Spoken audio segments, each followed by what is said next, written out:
ठिकाणी मताचं विभाजन कसं गाठता येईल. आणि ज्यावेळेस त्यांना लक्षात आलं की विकासाच्या मुद्द्यावर ते फार सपशेल मागे पडलेले आहेत, लोक फार वाईट पद्धतीने ते एक्सपोज झालेले आहेत. आणि आता मग शेवटचा हत्यार म्हणून देवधर्म अशा प्रकारचे विषय शेवटी आणण्याचा प्रयत्न झाला. परंतु देवधर्म हे व्यक्तिगत आस्थेचे विषय आहेत आणि राजकारणाचे विषय होऊ शकत नाहीत, हे कर्नाटकाच्या लोकांनी सिद्ध करून दाखवलेलं आहे. त्यामुळे हा एक इलेक्शनचा महत्त्वाचा मुद्दा आहे.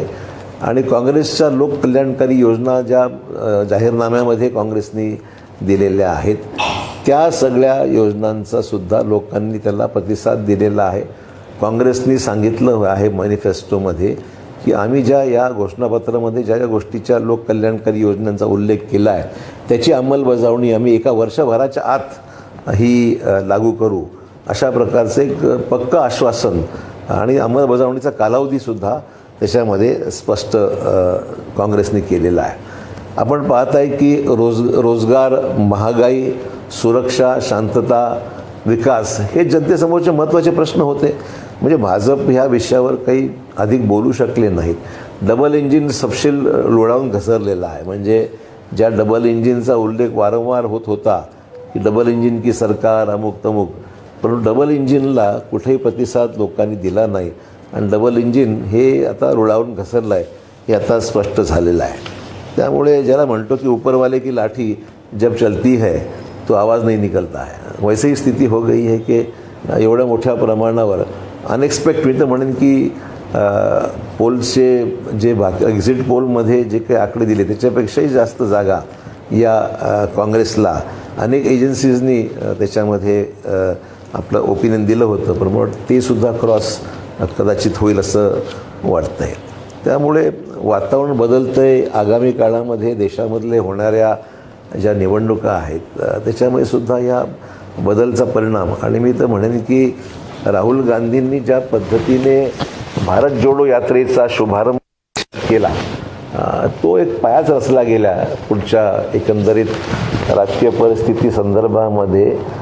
लोकांची जी काही मानसिकता जी बदलली किंवा ह्या सगळ्या गोष्टी या भारत जोडो यात्रेच्या निमित्ताने हा विषय शेवटी यशामध्ये परिवर्तन झालेला आहे.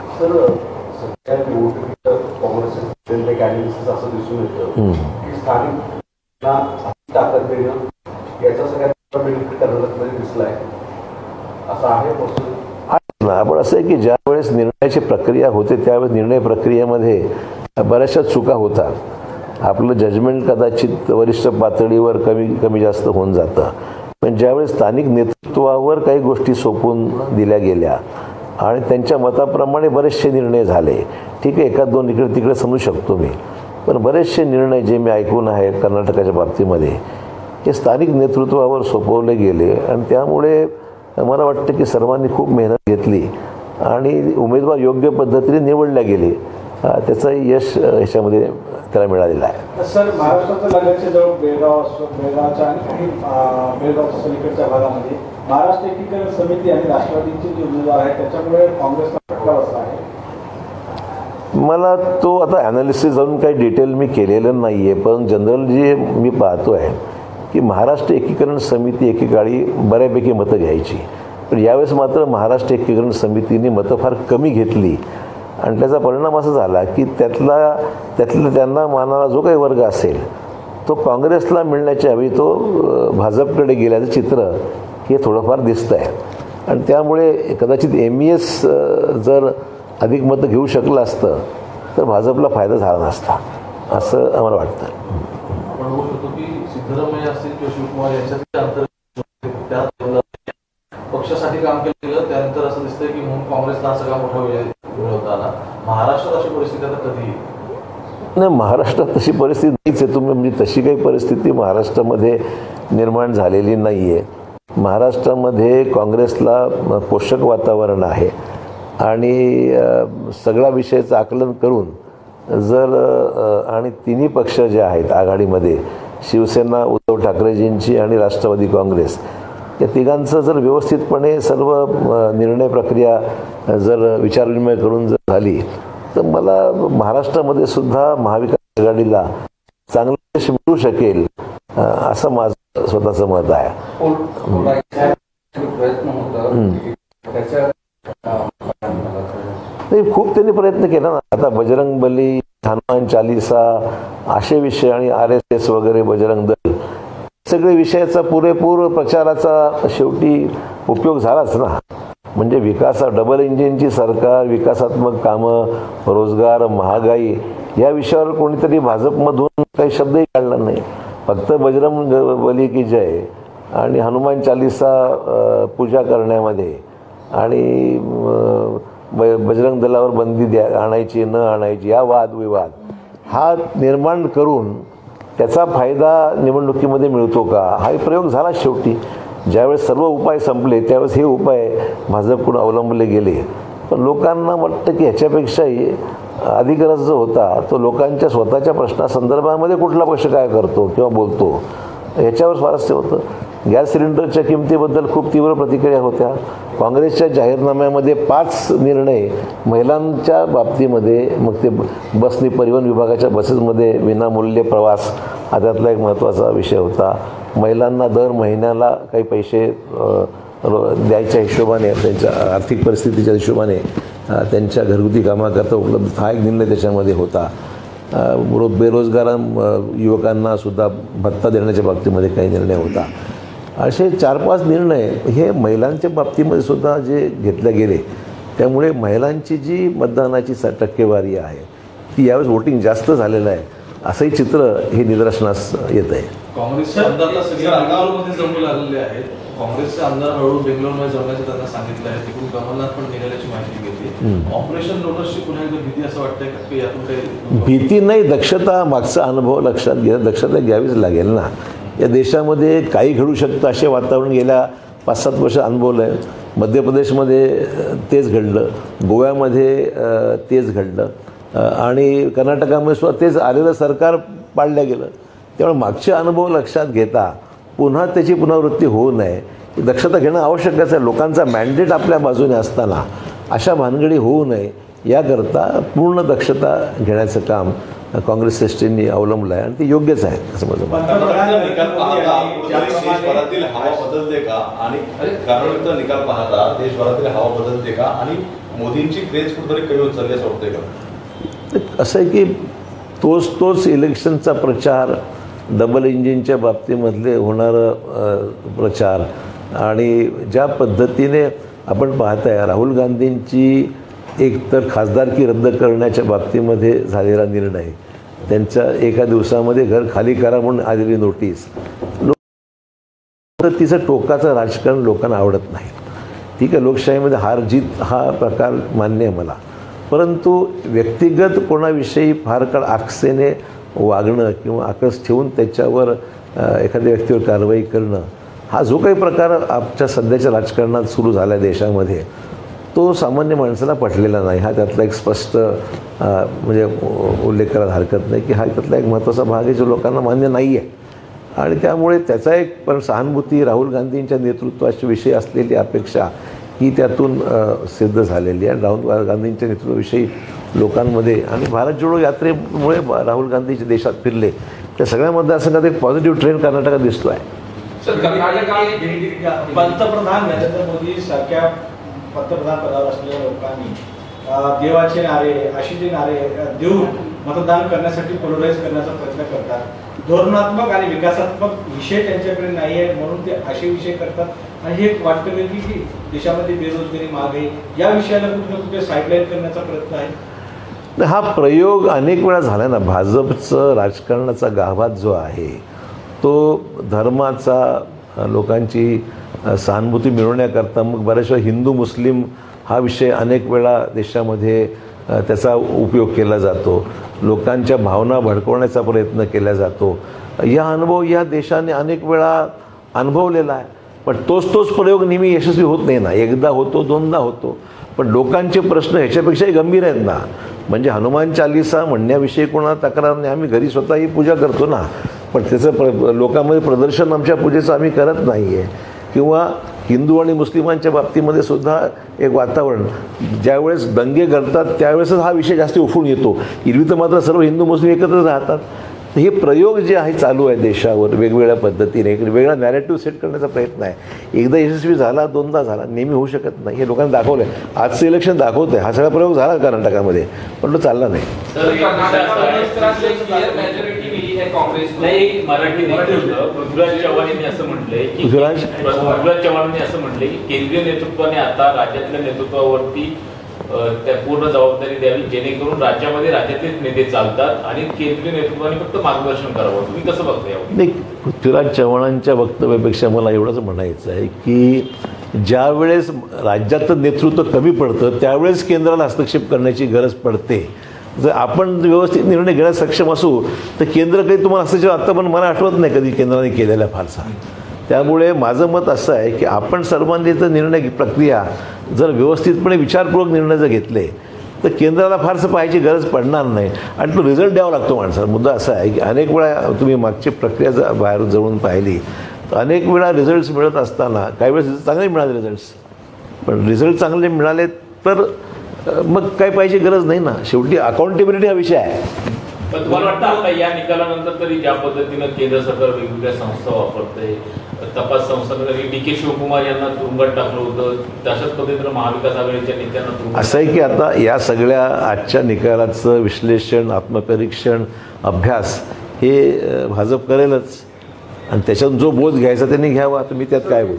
1-to-1 निवडणुका झाल्या तर त्यामध्ये काँग्रेसला कुठेतरी फायदा असं दिसतंय, तर त्रिशंकू झाल्या तर वोट शेअर कमी होतो आणि मग तिथे मागे पडते असं दिसते या निवडणुकांमध्ये पण असं. अनेक वेळा असंच नेहमीच असं होईल असं सांगता येत नाही. वेगवेगळे फॅक्टर्स आहेत, समीकरणं प्रत्येक राज्यातले वेगळे आहेत, मतदारसंघातले आणि विभाग वाईजसुद्धा समीकरणं वेगवेगळे आहेत. त्यामुळे असंच घडेल 1-to-1मध्ये असं सांगणं कठीण आहे. सर, खानापूर मतदारसंघामध्ये तुमच्या बाबतीचा पराभव झाला. तुमच्या भागांमध्ये जिथे मराठी बहुल भाग आहे समाजांमध्ये गेलो होता, त्याचं मूळ कारण काय आहे? दुसरी गोष्ट की राष्ट्रवादी काँग्रेसने साधारणतः 8 ते 9 जागांवर काँग्रेसच्या विरोधात उमेदवार दिले गेले होते. याचा परिणाम काँग्रेसला फटका बसला का? नाही, एक तर खानापूर नेमकं काय झालं मला आज काही ॲनालिसिस माझ्यासमोर नाही आहे. जागा येण्यासारखी होती, मागच्या वेळेससुद्धा चांगल्या मताधिक्याने आली होती, यावेळेस का आली नाही हेचे विश्लेषण मी आज करू शकत नाही, कारण तिथली स्थानिक परिस्थिती नेमकं काय घडलं हे मला माहीत नाही आहे. परंतु अपेक्षा होती सीट येईल म्हणून, हा एक झाला एक विषय. आणि दुसरा विषय काय म्हणा तुम्ही? ते राष्ट्रवादीच्या खरं म्हणजे त्यांनी उमेदवार म्हणून 8 का 9 ठिकाणी राष्ट्रवादीने उमेदवार उभे केले होते. आता ते आकडेवारी पाहिल्यावरच लक्षात येईल, कारण अजून डिटेल रिझल्ट्स काही कैंडिडेट वाइज समोर नहीं है. हिंदी में जानना चाहेंगे कि आज का जो परिणाम आया है, कांग्रेस जीत रही है कर्नाटक में, कैसे देखते हैं? कितने सारे प्रचार सभाओं में कहीं पोलराइजेशन की दिक्कत हुई, कहीं एजेंसियों का इस्तेमाल हुआ, उसके बाद भी कांग्रेस की। मैंने कहा ना कि लगातार आप एक ही चीज़ को दवाई, जब एक ही दवाई आप बार बार दोगे तो उस दवाई का असर नहीं होता है. वैसे ही हो गया है.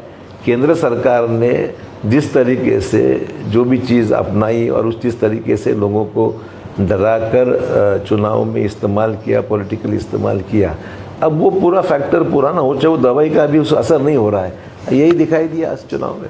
कितना कांग्रेस के जो एक्सपेक्टेशन कर रही थी वो उतना खरी उतरी है? स्थानीय जो स्तर पर जो भी निर्णय लिए गए, जो मैनिफेस्टो तैयार किए गए, उसका असर लोगों के बीच में दिखा? देखिए, चुनाव तो आने वाले पिछले सरकार की जो भी परफॉर्मेंस था उस परफॉर्मेंस का इवैल्यूएशन तो हुआ है.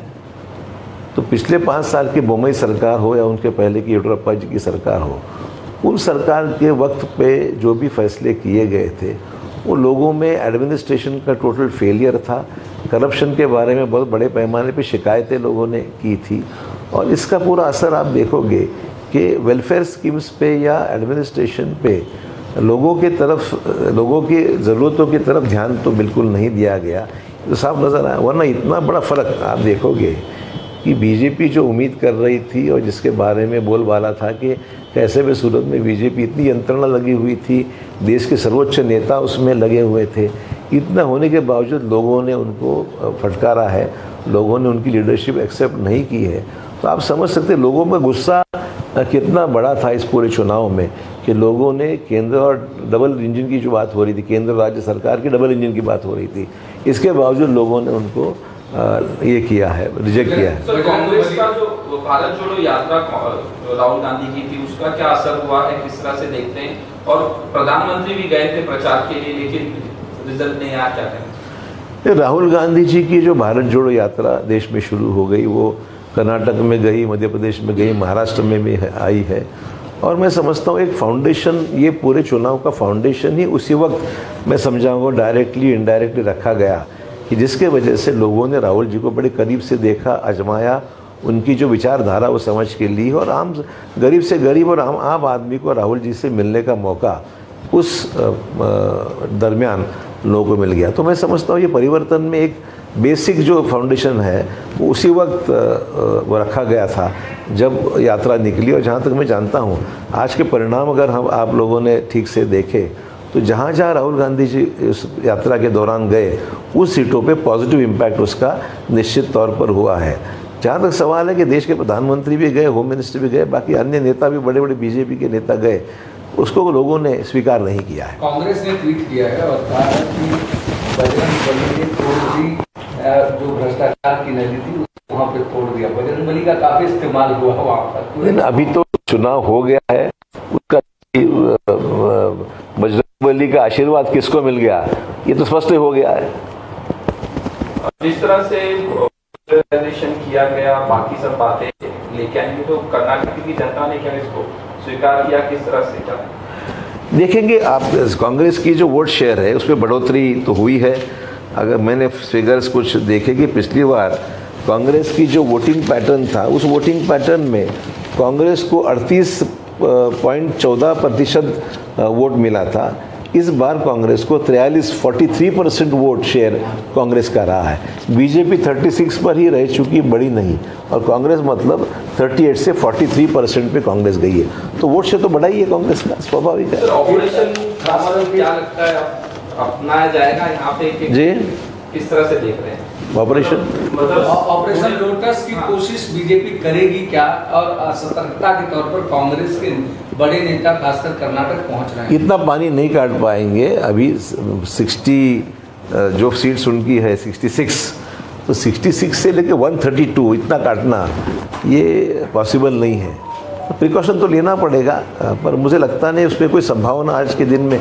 कांग्रेस अपनी ताकत पे ही इतने बलबूते पे 132 सीट अभी है, शायद और ट्रेंड बढ़ेगा।